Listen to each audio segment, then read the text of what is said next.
दादा हजूर ने उस वक्त दुआ फरमाई थी, आज आप दुआ फरमा दें। मौलाना असद महमूद साहब के दादा जनाब मुफ्ती महमूद साहब ने कॉन्स्टिट्यूशन पास होने के बाद दुआ फरमाई थी, आज उनके पोते। बिस्मिल्लाहिर्रहमानिर्रहीम। जनाब स्पीकर, मैं कुछ गुजारिशात करना चाहता हूँ और मैं समझता हूँ कि वो गुजारिशात पेश करना मेरी जमात का हक़ है। जहाँ पाकिस्तान पीपल्स पार्टी और उस वक्त की अवामी लीग और उसके मुकाबिल में जमीयत उलमा इस्लाम जो दस्तूरी कमेटी की सरबराही कर रही थी,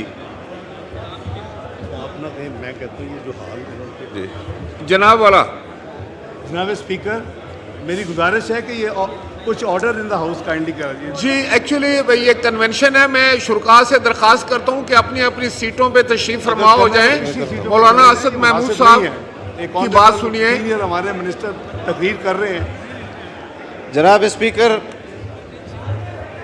अल्हम्दुलिल्लाह रब्बिल आलमीन वस्सलातु वस्सलामु अला सय्यिदिल अंबिया वल मुरसलीन व अला आलिहि व अस्हाबिहि अजमईन। अम्मा बाद फ़अऊज़ु बिल्लाहि मिनश शैतानिर रजीम। बिस्मिल्लाहिर रहमानिर रहीम। वअतसिमू बिहब्लिल्लाहि जमीअन वला तफ़र्रक़ू। वक़ाल अन्नबिय्यु सल्लल्लाहु अलैहि वसल्लम यदुल्लाहि अलल जमाअ। सदक़ल्लाहुल अज़ीम। जनाब स्पीकर, मीसाक मिल्ली, दस्तूर पाकिस्तान, आईन पाकिस्तान के हवाले से आज जिस जश्न का इनेकाद इस दस्तूर साज असम्बली के अंदर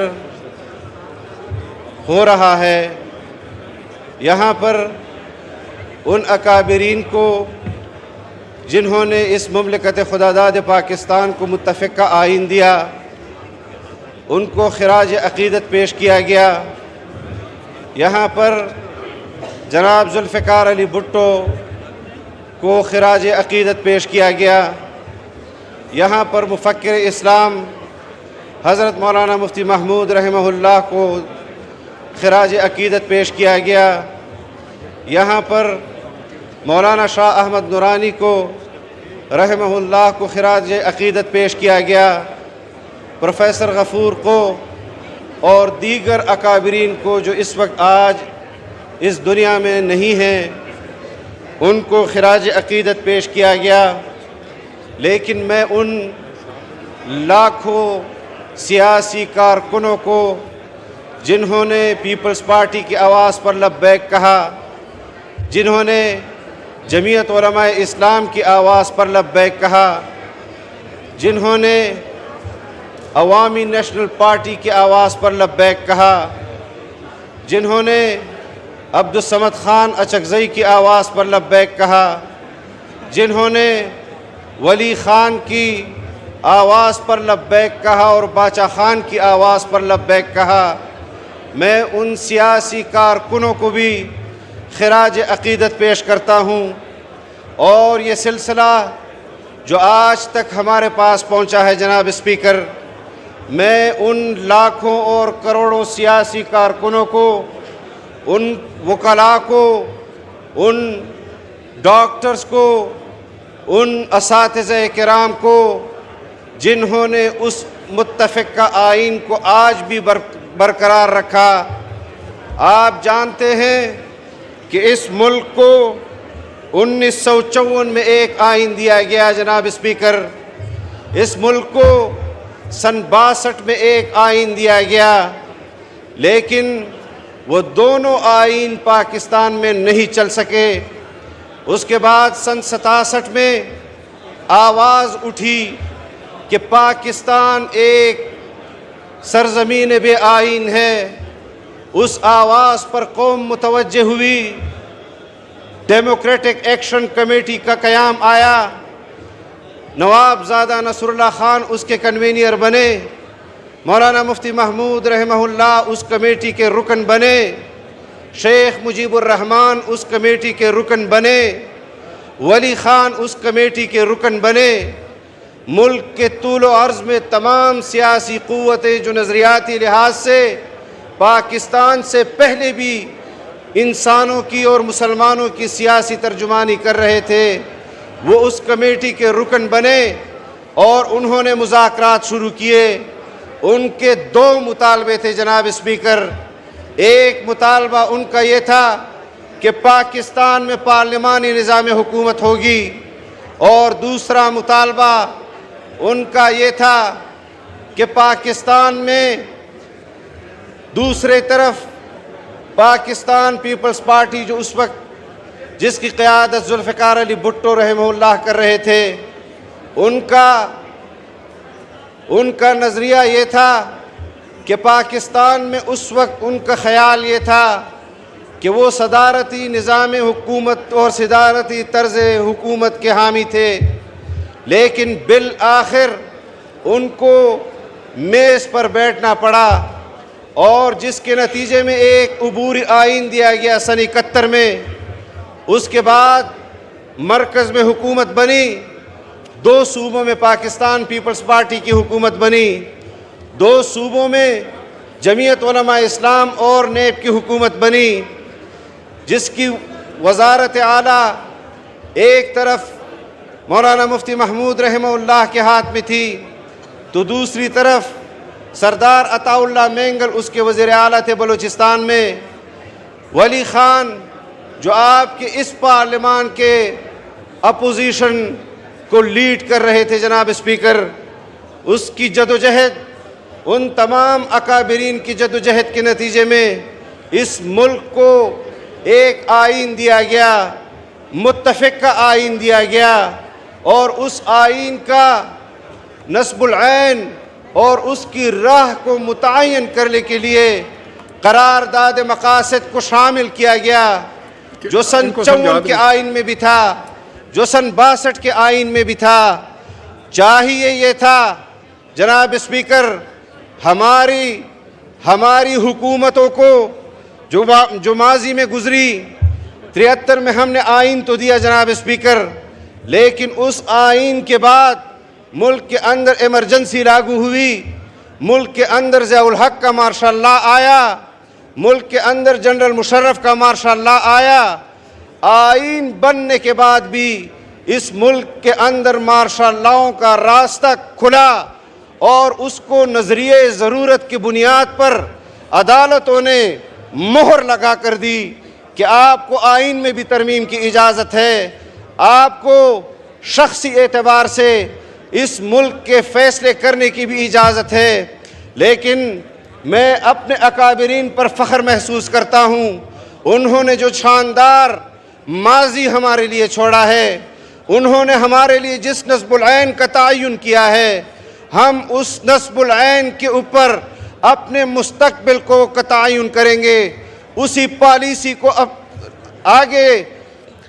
आगे ले जाते हुए पाकिस्तान के अंदर आज भी हम महसूस कर रहे हैं जनाब स्पीकर, हमारी खारजा पॉलिसी का तयन जनरल अयूब करता है, हमारी खारजा पॉलिसी का तयन हमारे जनरल ज़ियाउल हक करते हैं, हमारी खारजा पॉलिसी का तयन जनरल मुशर्रफ करता है।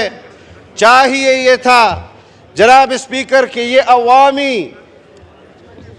अवाम का नुमाइंदा फोरम पाकिस्तान का सबसे ताकतवर तरीन फोरम है, पाकिस्तान की खारजा पॉलिसी का तयन भी इसी ऐवान ने करना होगा।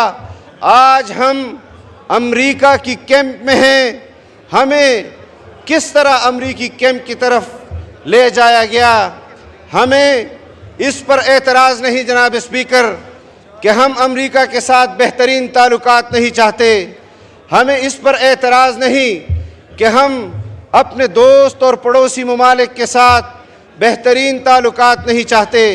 हम चाहते हैं कि हमारे पड़ोसी ममालिक के साथ ताल्लुकात बेहतर हों।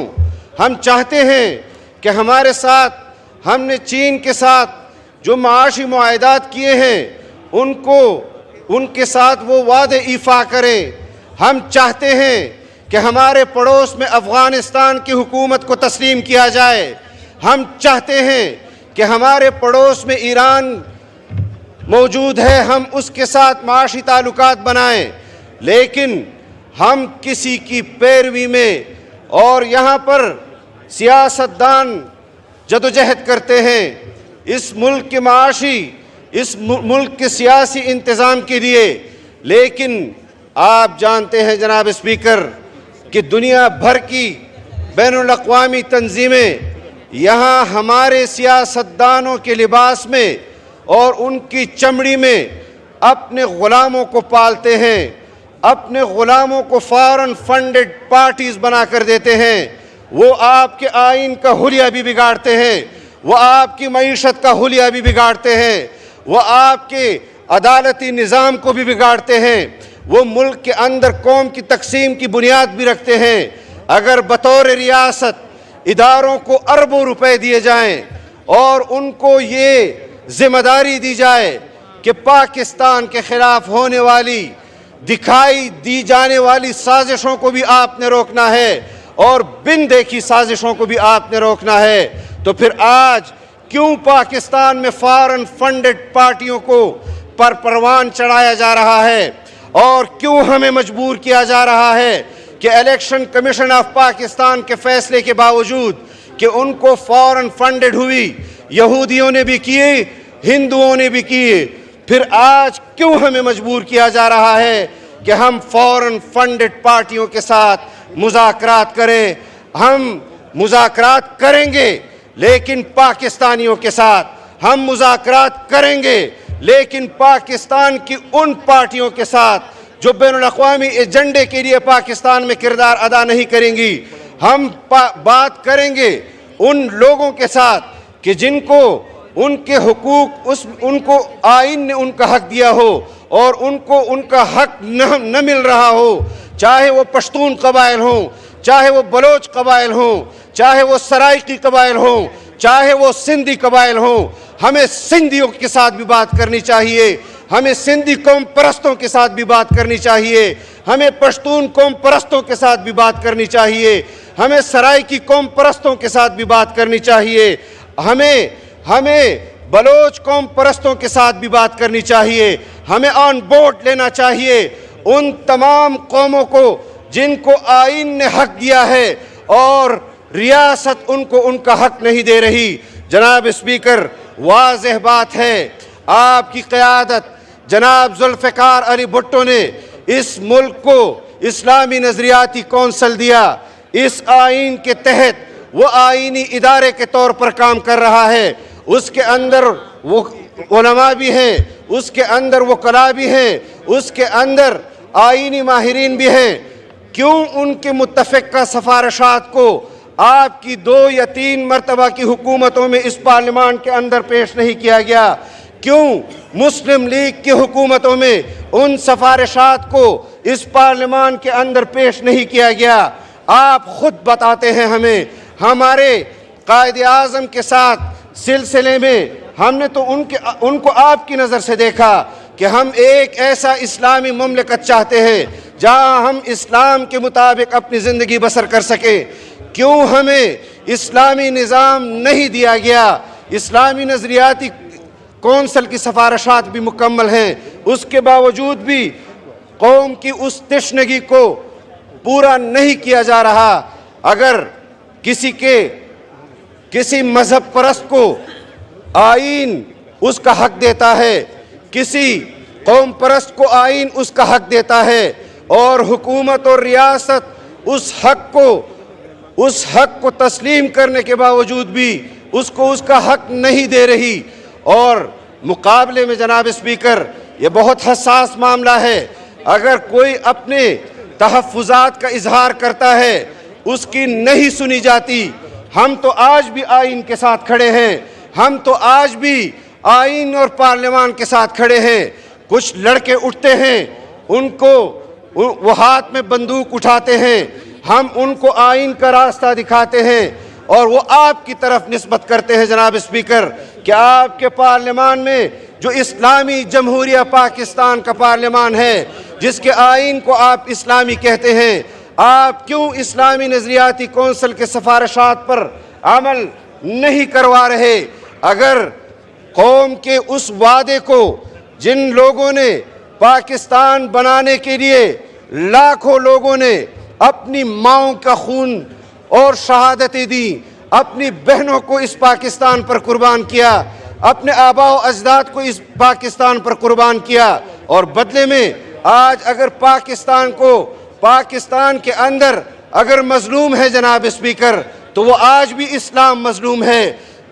यहाँ पर फ्रॉडिये आते हैं, यहाँ पर आज भी एक रियासत मदीना के का अलमबरदार काम कर रहा है, और यहाँ पर जनरल ज़ियाउल हक ने भी इस्लाम का नारा लगाया, लेकिन इस्लाम पसंदों ने ज़ियाउल हक के उस नारे को भी मुस्तरद किया। और आज भी रियासत मदीना के अलमबरदार, जिसका किरदार मगरब का है, जिसका किरदार मगरबी तहजीब का है, कौम उसको भी जान चुकी है।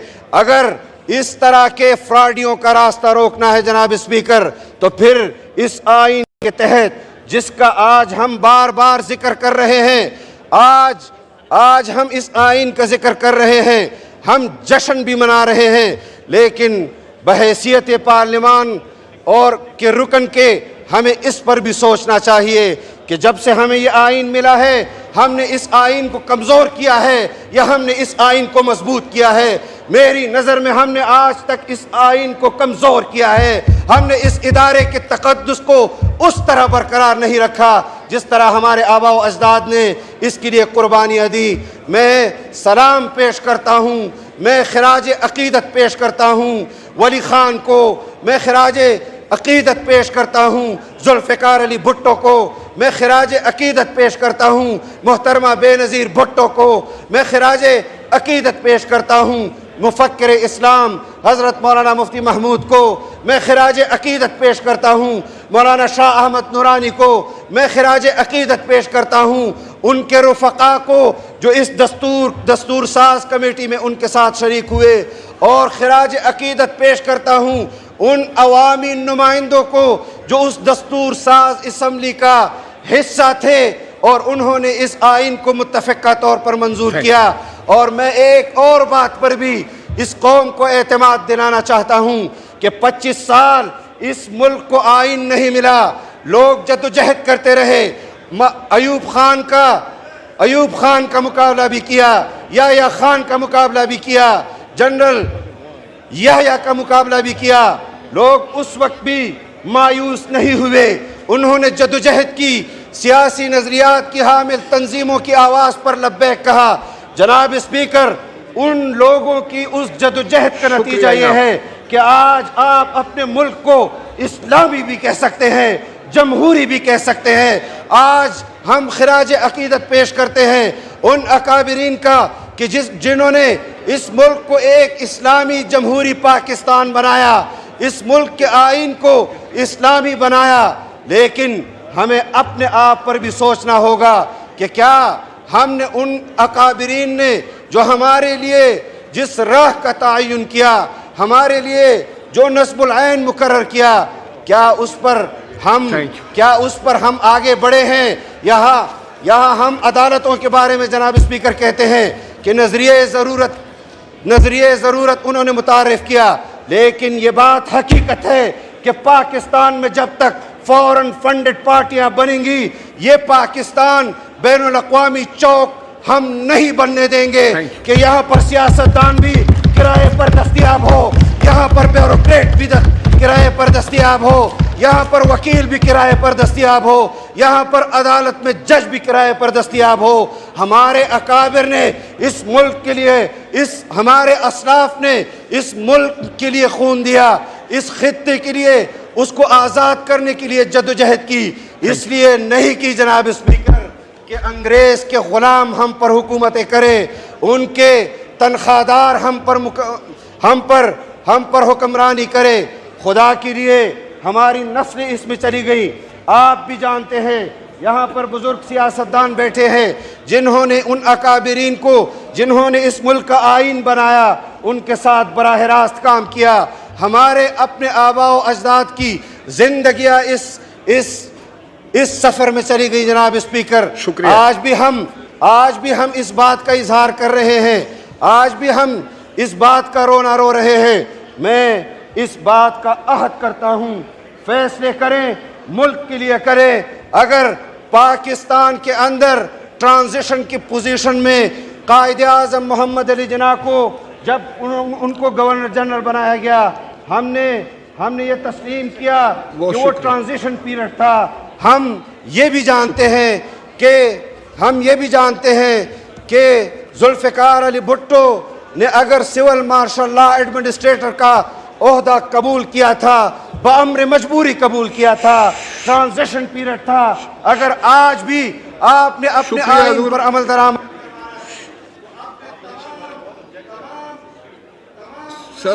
सर दूसरा हाउस शुरू होने वाला है, इख्तिसार कर लीजिए, वाइंड अप कर दीजिए। हम बहुत अहम मसले के बारे में आज इस ऐवान का ये इजलास मुनक़िद किया गया है। मुझे शौक़ नहीं है, हमने माजी के दो तीन इजलासों में भी हमने गुफ्तगू की। मैं सिर्फ इस बात का कि आज साबिका पार्लियामेंटेरियंस भी बैठे हैं, आज मौजूदा पार्लियामेंटेरियंस भी बैठे हैं। ये आइन का भी हम पर हक है, ये इस्लाम का भी हम पर हक है, ये इस कौम का भी हम पर हक है। हम क्यों हम ऐसे फैसले नहीं कर सकते कि जिसमें हम अपनी कौम के मफाद को मद्देनज़र रखें? क्यों हम ऐसे फैसले नहीं कर सकते कि हम अपने कौम के माशी सहूलत के लिए फ़ैसले कर सकें, उनके इंतज़ामी सहूलत के लिए फ़ैसले कर सकें? अगर 74, 75, 76 साल गुज़र जाने के बाद भी आज हम इस मकाम पर खड़े हैं, तो हम अपने मुस्तक़बिल को भी देख रहे हैं। इसलिए आज जिन अकाबिरीन ने इस पार्लियामान में गुफ्तगू की दस्तूर साज असम्बली के हवाले से, आज हमने ये तय करना होगा कि हमने अपने पाकिस्तान का मुक़द्दर इस ऐवान के ज़रिए तय करना है, किसी एक फ़र्द वाहिद ने तय नहीं करना। इंशाअल्लाह जमीयत उलमा इस्लाम वो आपके शाना बशाना थी, वो आपके शाना बशाना आज भी है और आइंदा भी रहेगी। अल्लाह ताला पाकिस्तान का हामी व नासिर हो, और अल्लाह ताला उन तमाम अकाबिरीन का जिन्होंने इस मुल्क को एक मुत्तफ़िक़ा आइन दिया, और अल्लाह ताला उनको अजर अज़ीम अता फ़रमाए। हमें इस मुल्क मिल्लत की खिदमत करने की तौफ़ीक़ अता फ़रमाए। व आखिर दावाना अल्हम्दुलिल्लाहि रब्बिल आलमीन।